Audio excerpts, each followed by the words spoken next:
दुनिया की सबसे ज्यादा पढ़ी जाने वाली किताब कुरान। लेकिन क्या आपने कभी सोचा है कि कुरान एक जिल्द किताब की शक्ल में कैसे आया?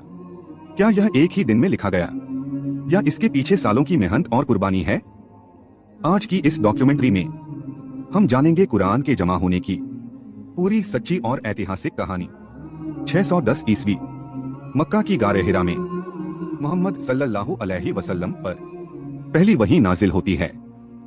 कुरान 23 साल में थोड़ा थोड़ा करके नाजिल हुआ।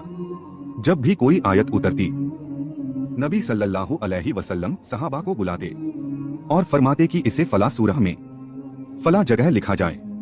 उस दौर में बहुत से सहाबी कुरान दिल में याद करते थे। आयतें खजूर के पत्तों, हड्डियों, चमड़े पर लिखी जाती थीं।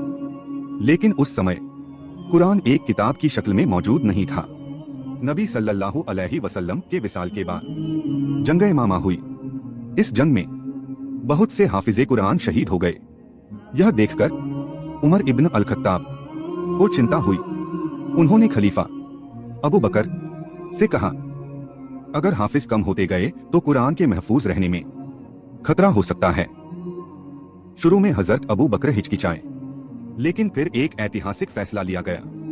इस नाजुक जिम्मेदारी के लिए चुना गया एक नौजवान सहाबी ज़ैद इब्न थाबित। उन्होंने कुरान जमा करने के लिए बहुत सख्त उसूल बनाए। कोई भी आयत तब तक नहीं लिखी जाती जब तक वह लिखित रूप में मौजूद न हो और दो गवाह उसकी तस्दीक न करें। वही आयत ली जाती जो नबी सल्लल्लाहु अलैहि वसल्लम के सामने लिखी गई हो। इस तरह पहली बार कुरान एक जिल्द में जमा किया गया। वक्त गुजरा, इस्लाम दूर दूर तक फैल गया। अलग अलग इलाकों में लोग कुरान अलग लहजों में पढ़ने लगे। तीसरे खलीफा उमर इब्न अल खत्ताब ने इस फर्क को देखा और एक बड़ा फैसला लिया। उन्होंने एक स्टैंडर्ड मुसहफ तैयार करवाया कुरैशी लहजे में और उसकी कई कॉपियां इस्लामी शहरों में भेज दी। यही उस्मानी मुसहफ आज तक पूरी दुनिया में पढ़ा जाता है। आज जो कुरान आपके हाथ में है, वही अल्फाज, वही आयतें, वही तरतीब जो 1400 साल पहले नाजिल हुई थी। न कोई कमी, न कोई बढ़ोतरी।